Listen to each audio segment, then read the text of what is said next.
Bem-vindos ao Estúdio Eco. Recebemos aqui Diana Ralha, diretora da Associação Lisbonense de Proprietários, e António Machado, secretário-geral da Associação de Inquilinos Lisbonenses. E claro, vamos discutir, afinal, o veto de Marcelo Rebelo de Sousa ao programa Mais Habitação e também já a resposta do Partido Socialista e do Governo, anunciando que vão reconfirmar exatamente os diplomas agora votados nos mesmos termos e com os mesmos objetivos. Diana, o que é que podemos tirar deste veto do Presidente e, obviamente, da resposta do PS? Pois é, afinal o melão estava encroado, como todos esperávamos. Vai ser um verão quente, estamos há mais de 6 meses à espera para saber, afinal, do Presidente da República se este melão era bom, se este melão era mau.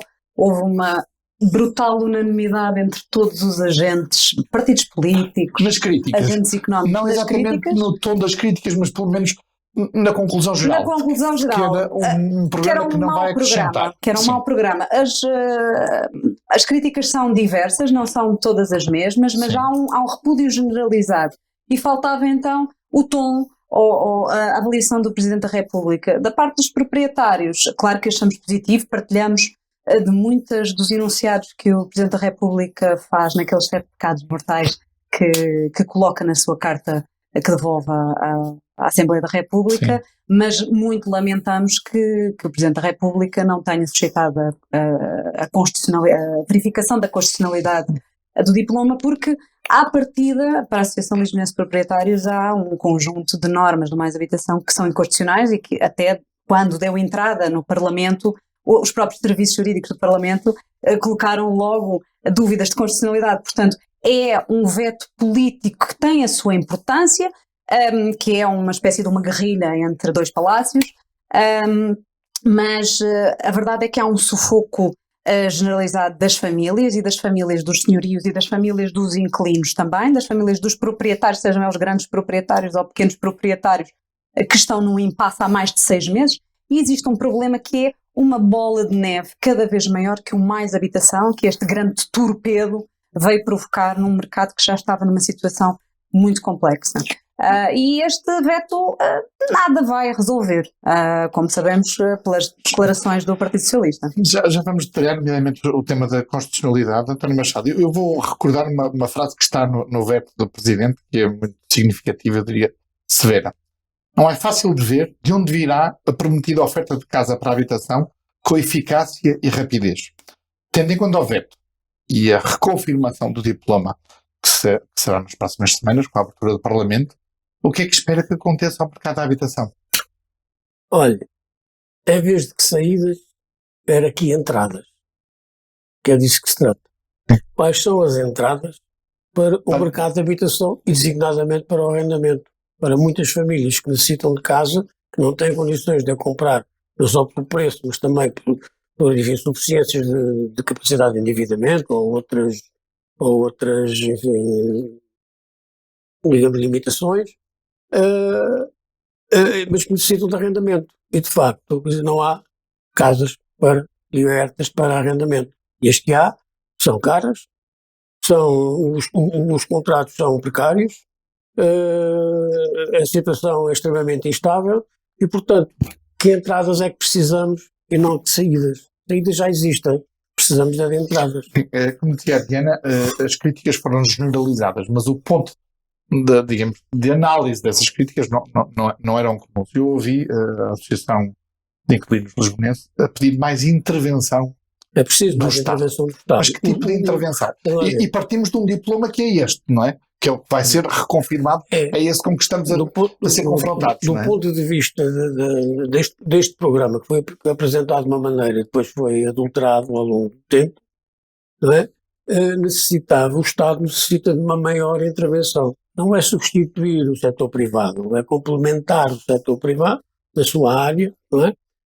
Porque o paradigma da solução através do setor privado está mais ou menos esgotado, esgotou-se até ao princípio do século. Acha que está esgotado?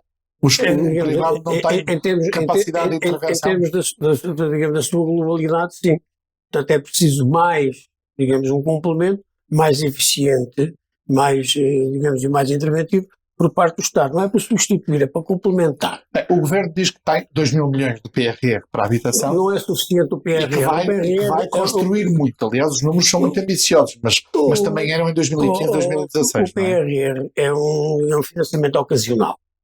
É preciso que o Orçamento do Estado tenha verbas, digamos, suficientes e constantes e permanentes para, digamos, intervir nessa área. E é preciso, digamos, também que as instituições públicas vocacionadas para isto sejam dotadas de capacidades e de competências que atualmente não têm. No caso do IRU, tem nítidas insuficiências para digamos, fazer a intervenção que devia fazer. Para, digamos, peço desculpa, digamos, transferir esta responsabilidade só para as autarquias, que também não têm muitos recursos, quer técnicos, quer financeiros, portanto não é suficiente. Mas com outro problema que está a ver, onde é que vê oportunidades para se fazer bem? Tendo em conta que nós estamos neste quadro, como eu dizia, que é de reconfirmação de um diploma que já é conhecido. A nossa posição foi transmitida há relativamente pouco tempo, depois de ter sido aprovado o pacote na Assembleia pela Lei 71, não é? 81, portanto foi crítica, foi, digamos, de alguma decepção, porque, digamos, não é clara a intervenção pública nesta área. É preciso, digamos, também, além de investimento, é preciso também outra coisa, que é preciso regular o mercado de arrendamento, é preciso fiscalizar o mercado de arrendamento, e é preciso uma fiscalidade atrativa para o arrendamento, que não tem. Mas para os arrendatários ou para quem? Para o arrendamento, para as duas partes. Para as duas partes? Quando falo de arrendamento é sempre as duas partes, ela não existe só com uma parte, ou não as duas, ou não há. Não há arrendamento sem propriedade e sem inquilinos. Ou inquilinos com condições para arrendar ou para comprar. Não é? Sem inquilinos. Portanto, as coisas são bionívocas e não unívocas. Quem ouviu também a Associação Lisbonense de Proprietários notava, por exemplo, críticas a um excesso de intervencionismo. Por exemplo, há vários aspectos, mas dois ou um em particular que o Presidente escreveu neste veto.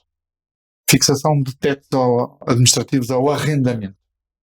Eles vão manter-se, aparentemente, os primeiros 6 meses deste ano, com a lei já conhecida, do início do ano, não criou provavelmente grande confiança. Os números mostram isso, que houve uma espécie de paragem no mercado à espera do que estava para acontecer. Passa este desfecho, veto e reconfirmação, o que é que se pode esperar?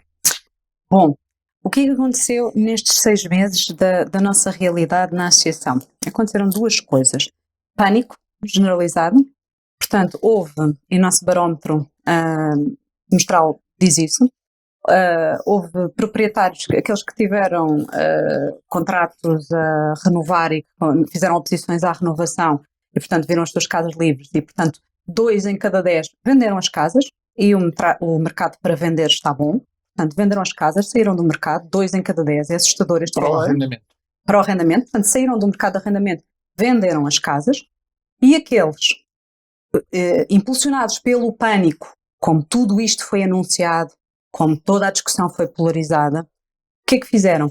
Como foi anunciado que só poderá haver um aumento de 2% da renda, portanto, as rendas foram colocadas a preços muito mais elevados, porque no próximo antecipando que o próximo contrato só pode aumentar 2%. E, portanto, se nós formos a fazer uma pesquisa em qualquer portal imobiliário, não vou citar nomes para não passar publicidade a nenhum deles, neste momento não existe nenhuma casa em Lisboa cidade, abaixo dos 1.000 euros.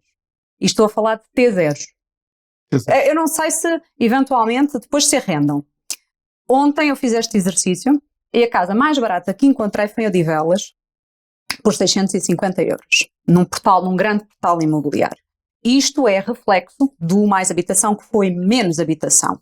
Isto são os proprietários que têm casas disponíveis, que são poucos, atenção, são poucos, porque a declaração do Presidente da República e toda a discussão pública deixa de fora um dos aspectos do Mais Habitação, que é um dos mais gravosos, que representa 16% do mercado de habitação, que são as rendas congeladas. Esta discussão não falou delas. O Mais Habitação diz assim: Os ainda contratos existem. congelados, 16% do mercado. Os contratos congelados não vão transitar para o know-how. Sim. E nós vamos fazer qualquer coisa com eles, mas não nos vamos dizer o que é. Há 6 meses que nós não sabemos o que é que a tutela vai fazer com eles. Há um estudo do IRU que tinham 4 meses para apresentar, depois mais 2 meses. Desde maio que esse estudo está concluído e a tutela não diz o que vai fazer com os contratos congelados. Isto é uma vergonha. Temos 16% do mercado à espera À espera. e a nota do Presidente da República nada diz, os partidos políticos nada dizem, estamos todos muito preocupados com o alojamento local e não falamos de 16% do mercado de habitação, que são as rendas congeladas, que são rendas muito baixas, que estão a contrastar com estas rendas muito altas neste momento. Mas as rendas muito baixas valem muito mais do que as rendas muito altas em termos de peso no Sim. mercado de habitação da cidade de Lisboa. Estou a falar de Lisboa, área metropolitana de Lisboa, área metropolitana do Porto. Não estou a falar do resto do país. São fenómenos Sim, muito urbanos. E é muito diferente. Mas Exatamente, mas municípios são os com grandes realidades muito ausentes desta discussão toda, porque de facto, como o Presidente da República fala, esta discussão polarizada fez com que não falássemos de grandes temas estruturantes e as rendas congeladas são um deles. E eu penso que o António Costa e a Sra. Ministra da Habitação estão felicíssimos. Ninguém falar das rendas congeladas, porque eles já estão em default de apresentarem uma solução para as rendas congeladas há meses e ninguém quer saber E que vem de deste transição assunto. em transição há anos. Exato, estamos há 11 anos à espera de Da uma mudança. solução, Sim. de uma solução para estes contratos. E da mesma forma que há sufoco nas famílias de arrendatários para pagarem a sua renda ou o seu crédito de habitação, há sufoco nos senhorios com rendas congeladas, que também sobrevivem dessas rendas Mas vamos que ver. têm. Mas deixa-me dizer-te, António, desculpa interromper-te, que daqui a, penso que 10 dias, o INE vai fixar a inflação que vai determinar o aumento das rendas para 2024. Sim. Vai ficar seguramente acima de 7,2%, mesmo que a inflação fosse zero. 7,2%, 7,3%. Sim. Acima dos de 7%, momentos- seguramente. Um dos momentos em que vai criar novamente um tsunami no arrendamento. Porque o governo vai ter que fazer alguma coisa. E o ano passado o que é que fez? Criou um precedente brutal, limitou o Sim. aumento das rendas a 2%. Não o fez em mais nada. Não limitou os aumentos em mais nenhum, Os transportes públicos. em mais nenhum Os segmento. transportes públicos também o fez. Mas, enfim, Um crédito de 150 mil euros indexado à Euribor aumentou o dobro no último ano. Mas uma renda de 500 euros que poderia ter Tá, um aumento de 5%, está à ficou espera que haja todos um os novo proprietários teto estão. Nós administrativo. fizemos um inquérito e todos os proprietários estão à espera que haja um Novo teto administrativo. Pior, o que é que acontece na semana a seguir ao INE fixar o aumento administrativo? Existe um grande pico de procura de casas, que é a colocação dos alunos no ensino superior. E, novamente, vai haver um pico brutal de procura de casas para arrendar. É um dos maiores picos. O que é que vai acontecer? Não há casas. E, novamente, vão ser os senhorios os maus da fita. E, ao contrário do que diz o António, nós, muitas vezes, a Associação Lisbonense de Proprietários e a Associação de Inquilinos Lisbonenses, partilhamos das mesmas posições. Queremos é ter um mercado de habitação e arrendamento funcional e que sirva a todos, porque não existem proprietários sem inquilinos e inquilinos sem proprietários. Claramente hoje não funciona. Isto não funciona. Claramente hoje ele não funciona. Mas não é? o que vai acontecer vai ser, como aconteceu no ano passado, que os senhorios é que são maus, porque não colocam casas para os estudantes, casas acessíveis, e ao contrário do que diz o António na sua intervenção anterior, só existe arrendamento porque os privados colocam as suas casas. O Estado demitiu-se totalmente. E, portanto, os privados é que estão a suportar o arrendamento. Mas os privados já estão a ajustar, não é, Diana? Isto é, confrontados durante estes 6 meses com a perspectiva de uma lei que não se sabia o que é que ia resultar, ajustaram os seus preços. Sabes porquê, Portanto, António? responderam ao mercado ajustando. Mas sabes porquê? Porque é uma nova geração de proprietários. E é uma geração que já não é como o meu avô. Tinha uma função social e que assumia essa função social. E é uma geração de proprietários que já vê o arrendamento como um investimento. Já não vê como uma função social, já não é. E isto está mal. Provavelmente já não há relação Isto está do proprietário mal, com o inquilino, já não há essa. E isto essa foi proximidade, fomentado não é? também com estas medidas todas que acicataram muitos ânimos, não é? Porque esta relação que havia pessoal que eu mantenho com todos os meus inquilinos, não é? Eu não aumento rendas e muitos dos meus associados da ALP não aumentam rendas há anos e anos e anos e anos, porque atentam a cada uma das situações sociais dos seus inquilinos e preferem um inquilino que pague certinho durante anos e anos e tenha um contrato certinho, que nenhum senhorio quer inconstância E menos ainda para o tribunal. Exatamente, e ter anos e anos e anos de incumprimento contratual de pagamento das rendas. Antecipa um aumento da crise social que se vive hoje, sobretudo quem quer chegar ao mercado e ter uma casa para arrendar ou para comprar. Realidades são diferentes, mas diria, sobretudo para arrendar com este quadro que estamos a viver. Não queria centrar, digamos, a conversa, ou uma parte da conversa, na relação, até de antítese ou de antagonismo. Não é por aí que vamos encontrar soluções para nada. Há a propriedade e há os utilizadores da propriedade. E, portanto, como é que isto vai funcionar? De facto, há uma evolução já há anos da parte deste tipo de relacionamento, em que uma coisa é investir numa casa, outra coisa é o rendimento da casa. E o rendimento da casa assenta numa prestação de serviço, chamada arrendamento. Portanto, passa por ser uma atividade económica. Ora, esta atividade económica não está nem regulada, está regulamentada, mas não está regulada enquanto tal, e não tem registro, não tem fiscalização. É a única atividade económica em Portugal que não tem fiscalização. E é preciso ter fiscalização para bem das duas partes, não é só para mal de nenhuma. Não seguramente será necessário, mas isso, mais fiscalização resolve o problema que está. Não que hoje resolve o problema. Falta de habitação. Passa das duas coisas, passa por regular o mercado, isto é, por ter regras claras para que as partes saibam quais são as regras e como é que isto não se sabe, não se sabe. Sabe perfeitamente quais são as Quem vai regras. um inquilino não para uma casa, tem um contrato de arrendamento, por exemplo. Vai arrendar uma casa, não é? O máximo que lhe dão agora em termos gerais é um ano. Isso não é verdade. Nem sequer tem tempo para desfazer as malas. Mesmo sendo, está regulado. Não serve. Olha, isso não é verdade. À partida, o arrendamento, ninguém precisa de outro tipo de estabilidade. Claro. Não quer dizer que sejam contratos de 100 anos, não é nada disso. Sim, claro. São contratos estáveis, não é? De acordo com as partes. Mas porquê que não há confiança por parte da propriedade, não está confiante em si própria, quanto mais nos outros. E, portanto, isto não funciona. Portanto, primeiro, regular o mercado é necessário. Passa pelo registro, tal como registrar as outras atividades económicas. Podemos comparar com o alojamento chamado alojamento local, alojamento turístico e habitações. Há o registro primeiro e depois é que pode funcionar. Nós podemos fazer esse paralelismo com o alojamento local. O que é que aconteceu ao alojamento local? Portanto, a parte do registro depois é preciso uma outra coisa, que é a fiscalidade. A fiscalidade para quê? É a fiscalidade por causa da função social do arrendamento. Mas o governo, vamos lá ver. Posso dar um exemplo da fiscalidade? Tem criar incentivos fiscais. Tem uma função social. E a fiscalidade que está instituída é uma fiscalidade financeira. Então, ou seja, é rendimento de capital e como tal aplica-se as regras de rendimentos de capital e não de atividade económica. Por exemplo, nós quer dizer que portanto, deviam pagar mais impostos. Deviam pagar menos. Estão a fazer uma função social, deviam pagar menos impostos. Mas isso já existem as questões do arrendamento, arrendamento acessível, em que existe uma total isenção, uma isenção total. A Associação dos Proprietários ainda não falou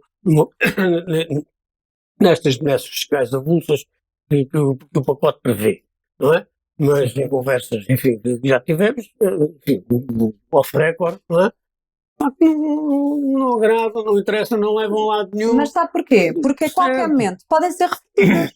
Claro, não há confiança. Exato. Repare, o congelamento das rendas, já há 11 anos que estamos à espera que os contratos antigos transitem para o know-how. Era suposto terem 5 anos, e depois 7, e depois 8, e depois 10. Portanto, quem é que nos diz? Estamos a dizer é que é necessário uma política fiscal mais incentivadora, devidamente instituída, estabilizada e, digamos, que saiba as regras. António, o pacote fiscal do Mais Habitação é extraordinário.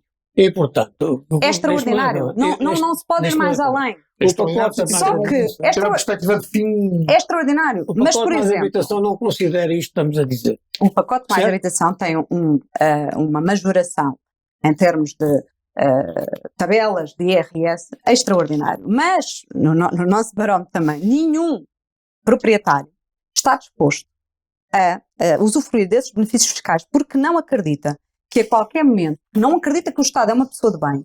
Não, e a qualquer momento Haja uma reversão muda as desse. regras. E há uma coisa ainda mais extraordinária que é, imagine, e isso implica também o facto de haver algum menor número de contratos de arrendamento neste momento, isto para investidores ou profissionais do arrendamento, que é, enquanto as regras do Mais Habitação não estiverem aprovadas e promulgadas, este pacote fiscal não é retroativo. E, portanto, estas regras, por exemplo, destas majorações do contrato a partir dos 5 anos ter uma taxa muito mais atrativa. Se eu fizer um contrato hoje de 5 anos, como você pretende, como todos nós pretendemos contratos mais estáveis, não é? Se eu hoje fizer um contrato de 5 anos e, portanto, que só vai renovar daqui a 5 anos, e em janeiro o pacote Mais Habitação entrar em vigor, ele não vai fazer retroação ao contrato que eu fiz em novembro, por exemplo. E, portanto, isto é profundamente injusto. Para o mercado. Portanto, para o mercado, ou, por exemplo, os do arrendamento acessível que passam a ter isenção total de IMI, IRS, IVA, etc., para o mercado total, à espera que o Mais Habitação seja promulgado. Isto para investidores que, de facto, são mais profissionais e estão atentos, de facto, a todas as rentabilidades. Sim, claro. E o arrendamento, como dizem muito bem, deve ser assim encarado. É um investimento, não é ação social, é um investimento. E, portanto, temos esta questão também. Portanto, estamos todos à espera para ver o que é que sai daquele melão, o que é que fica de bom daquele melão, sendo que muitos dos investidores que eu represento são investidores politraumatizados de décadas de malfeitorias de diversos governos e que não confiam em absolutamente nada. Os do alojamento local são a nova geração de traumatizados. Estão agora a receber o primeiro trauma que lhes aconteceu. Os do arrendamento tradicional, há muitas décadas já se habituaram que o conhecem. Exatamente. Neste mini inquérito que nós fizemos agora na primeira semana de agosto, perguntámos, estão à espera que haja fixação administrativa? E eles dizem que sim. E perguntamos depois na questão seguinte se isso vai afetar a confiança, e uma das respostas era sim, mas já estamos habituados a este tipo de arbitrariedades. E a esmagadora maioria diz sim, mas já estamos habituados a este tipo de arbitrariedades. Já incorporaram Portanto, isso. já há incorporação. Qual é o feedback dos seus associados a estas, nomeadamente estes dias e hoje em particular? Estabilidade contratual. E é preciso criar regras para isto. É preciso criar confiança entre as partes. Por exemplo, nós defendemos há muito tempo, há muitos anos, não é? Que haja um seguro de renda e um seguro multirrisco, que se acabe com esta coisa dos fiadores, não é? Que é perfeitamente medieval. Não tem sentido nenhum. Já acabou o tempo em que chegava o mosteiro da esquina, punha o carimbo isso era há 50 anos. Agora já não dá. Arranjar fiadores. Portanto, é preciso um seguro de renda e um seguro multirriscos. Por exemplo, uma boa proposta. Por que ela não avança? Não se entendem, não há... Tem que perguntar à senhora Ministra, secretárias de Estado... Só há uma seguradora que tem um seguro de renda. Não querem fazer isso. Só uma. E para conseguir um seguro de renda nessa seguradora é quase preciso... Pronto. Mas, digamos, isto tem a ver com a regra que eu disse do mercado, digamos, da regulação do mercado. Porquê? Tem que ser um seguro obrigatório e universal para ser barato. Ser barato. Não pode ser um seguro caro. Porque se for um seguro caro, não é? Mas claro que não vai ser barato, porque os níveis de incumprimento são brutais. Mas essa é a realidade. Deixa-me lá acabar. E, portanto, tem impacto na renda, como é evidente, não é? E, portanto, aí tem que ser um seguro universal, obrigatório, para ser barato. Vamos dar um exemplo. Quando tem uma renda de 1.000 euros, são 12 mil euros por ano. Qual é o seguro de 12 mil euros? Quanto é que custa um seguro de 12 mil euros? Não pode ser uma barbaridade. É uma coisa relativamente, digamos, suportável. Não é? Porque tem impacto na renda. Agora, se for obrigatório e universal, satisfaz toda a gente. Porquê é que isto não é feito? Não sei, terão que contar aos seus ministros, aos seus Estados de Estado, aos seus deputados, que ainda não avançaram com isto. Já foi falar várias vezes e está nos nossos documentos, há muitos anos esta parte. Portanto, esta é uma parte muito importante para dar confiança às duas partes. Mas, por exemplo, a associação... Porquê é que não fazem isto? Isto é em termos gerais. Segunda questão, portanto, os contratos mais antigos e estas rendas congeladas, etc. Isso é verdade e não é ao mesmo tempo. Porque temos dois problemas. Ou é ou não é? Temos dois problemas, temos um problema ou dois problemas, se quisermos.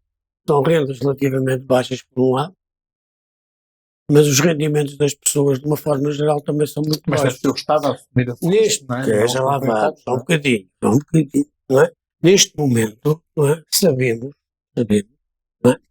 Foi feito um inquérito a esta situação, no princípio do ano, e veio a conclusão de que a taxa de esforço dos contratos mais antigos é superior a 40%. Portanto, as pessoas têm que ser apoiadas. as pessoas têm que ser apoiadas e Mas por quem? o Estado e os senhorios também têm que ser apoiados. Porque, de facto, digamos que querem receber rendas maiores, podem ter esse complemento, porque diante de certas circunstâncias que vamos discuti-las, digamos, quando for o caso de discutir. Nós estamos disponíveis para discutir tudo e mais alguma coisa, desde a lei de solos até a utilização de coisas. Digamos, estamos preparados para essas discussões todas. Portanto, é preciso, de facto, agora não é só aumenta essas rendas ditas congeladas, não é? Para rendas de mercado. Ou partidas que a maior parte dos 90% dos inquilinos ou mais não têm condições nem sequer de aumentar um euro, quanto mais para passar para rendas para o mercado. E isto põe o problema do coeficiente. Ora bem, de facto, a inflação são 7% ou qualquer coisa parecida. Pois são, mas digamos, como é que isso se reflete no poder de compra das pessoas? Não. Há muitos anos que dizemos não são os senhorios que têm a função social. O arrendamento é uma função social que é permitir a habitação às pessoas. Agora, não é economicamente que o proprietário tenha que suportar a função social. São duas coisas diferentes. Sim, claro. E, portanto, o Estado tem que encontrar medidas e não pôr-se de fora a deixar as coisas andarem, que é aquilo que tem feito. Quer neste plano, quer no plano do investimento. Portanto, o investimento não é como isso é para complementar a oferta e não para substituir a oferta. Não há aqui substituição de nada. Consideram que o nó-górdio está no arrendamento? O nó-górdio do problema está no arrendamento ou está na venda, na operação de compra?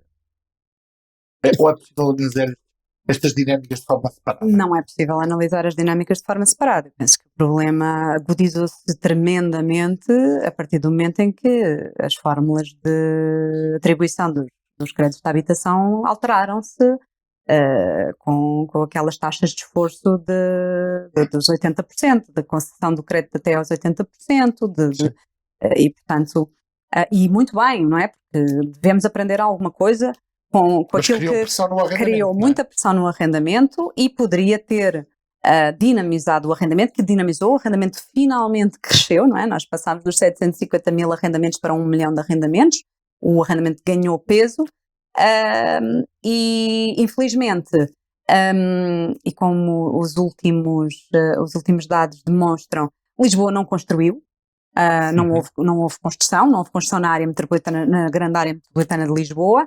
Não houve reabilitação, quer dizer... Ou desvio da habitação para outros fins que não para a habitação. Eu não aceito essa diabolização do alojamento local, porque acredito que o alojamento local foi, de facto, aquele que foi o motor da reabilitação urbana. E, portanto, eu penso que muito mais a hotelaria foi o desvio na cidade de Lisboa para dos grandes centros urbanos, e desse ninguém fala, do que o alojamento local. O alojamento local reabilitou áreas que ninguém queria. Também com respeito a duas ou três. Exatamente. Com um peso particular. E onde ninguém queria habitar, com pequenos alojamentos, com condições de habitabilidade. Não concordo com esta... Não. Numa primeira fase, o alojamento local, aquilo que se chama alojamento local, Sim. o alojamento turístico e habitações, que é o alojamento local um bocadinho mais vasto do conceito, o alojamento turístico e habitações, na primeira fase, digamos, expulsou alguns inquilinos aqui e ali. Isto é um facto, não é? Mas, digamos, não deixou de ter a sua virtualidade em termos da reabilitação urbana e da utilização de habitações que estavam sem utilização. E também permitiu a ocupação de pessoas, enfim, digamos, postos de trabalho. A ocupação, não é de chamar postos de trabalho, porque em muitos casos não eram postos de trabalho, do ponto de vista do vista do conceito, não é? Mas, portanto, a ocupação de muita gente para, digamos, passou a ter rendimentos, etc. E isso, digamos, naturalmente que é de louvar. Isto por um lado.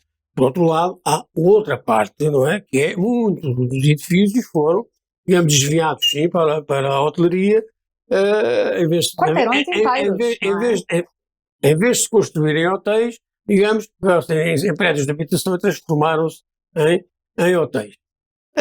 Naturalmente mas não é só, António, não é? É uma inércia tremenda, não é? Naturalmente que era necessário em Lisboa fazer mais hotéis. Lisboa tinha um déficit de hotéis, digamos, evidente. Mas há muitos anos, mais de 30 ou 40 anos, que havia déficit de hotéis em Lisboa. Principalmente hotéis de 2 e 3 estrelas. Para a classe média mais chamada, mais acessível. Havia este déficit. E, portanto, em vez de construir hotéis, desviaram-se de facto edifícios. Embora, em certas zonas da cidade, temos que considerar que isso também não foi mal de todo, não é? Porque eram zonas que estavam mais ou menos, enfim, desertas ou perto disso e, portanto, isso permitiu uma certa animação. Enfim, levava-nos aqui não sei, quem gosta da construção da política de cidade e esteve atento à política de cidade na última década, e não podemos esquecer que o Partido Socialista esteve no poder durante 10 anos na capital, esteve muito atento ao que foi a política de alienação de património municipal, que promoveu especulação imobiliária. Havia um programa que era o comprar agora, reabilita depois, e na verdade compraram agora e não reabilitaram nada e revenderam para fundos imobiliários, revenderem por não sei quantos milhões, e portanto nada foi muito pensado, nada foi estruturado. Com consequência na oferta, no fundo. Com consequências há outro elemento, agora se me permite, não é? Portanto, a partir de 2014, 2015, 2016, não é? Portanto, há um paradigma do ponto de vista, digamos, da economia, não é? Que é o investimento massivo em habitação por parte do capital, não é? Portanto, mas para o qual a Câmara de Lisboa contribuiu. Para o qual a Câmara de Lisboa contribuiu. E isso é que tem passado pelos caminhos da chuva. Ativos financeiros em imobiliário. Nós sabemos que o BCE nos últimos anos criou as condições para isso. Exatamente, com a política de juros baixos. O aumento de preço, a especulação, etc. Agora, tem sido extremamente útil para o Governo, e nos últimos 7 anos, no último ano foi o Mais Habitação e o PRR, e anunciar primeiras pedras, como bem disseste, em todos os telejornais, e vai ser super útil até 2026 nos telejornais. E nos 6 anos anteriores foi habitação acessível, era a grande parangona, habitação acessível, arrendamento acessível. Não há arrendamento acessível, às vezes até me envergonha, porque eu, muitas das vezes, tenho mais casas, eu, investidora, e a minha família, coloco mais casas do que o próprio Governo, não é? Eu tenho mais casas em arrendamento acessível do que o próprio Governo, provavelmente. Não é? Eu sou um pequeno investidor, sou neta do congelamento de rendas, os meus filhos já são bisnetos do congelamento de rendas, ainda temos, provavelmente, eu já tenho uma filha com 20 anos, e portanto ela, quando tiver filho, vai ser trisnetos do congelamento de rendas. Portanto, isto é tudo um bocadinho desolador, esta paisagem é muito desoladora. Vamos ver. O que é que se aproveita deste diploma? Estamos a chegar ao fim da nossa conversa. O que é que se aproveita deste diploma? O pacote fiscal, mas que necessita de confiança e estabilidade. E isso, para mim, tem que ser, sentando à mesa, todos os agentes, com bom senso e com abertura para criar, de desmontar o atual pacote e criar um novo pacote com toda a gente a dar os seus melhores contributos. António, o que é que se aproveita deste pacote de Mais Habitação? Em 2016 também houve um pacote chamado Nova Geração de Políticas de Habitação. Não esquecer isto. Portanto, ou seja, de pacote em pacote até o quê? Até que Até à saídas falta ou de até que habitação. entradas? Portanto, aproveita-se uma coisa, esta discussão. Aproveita-se o envolvimento de mais instituições, de mais pessoas, digamos, A debater este tema. de muito maior intervenção e ativismo. Isto aproveita-se. E isto é bom para a sociedade. Isto é bom para a sociedade. Isto foi bom para a sociedade. Agora, as saídas objetivas e concretas, não é? Depende do poder, aquilo que vai decidir, não é? E da sua própria vontade. O que parece não ser suficiente para as necessidades. E isto, de facto, é excepcional. Para terminar, vai pedir reuniões ao parlamentar do PS, agora que vão, obviamente, receber aquele diploma para Vamos reaprovação. conversar e ver o que é que vale a pena fazer. Viena. E a Associação vai pedir novas reuniões, novos encontros para tentar acrescentar aqui alguma coisa a este pacote mais habitação. Temos vindo a conversar muito, a apresentar muitos números, muitos dados, PowerPoints muito bem fundamentados, muito mais bem fundamentados que os do Mais Habitação. Muito bem. Muito obrigado pela vossa participação neste Obrigado. nosso encontro. Obrigada. Muito obrigado por ter o nosso encontro sobre o pacote mais habitação e, afinal, o que é que vai ser da habitação em Portugal.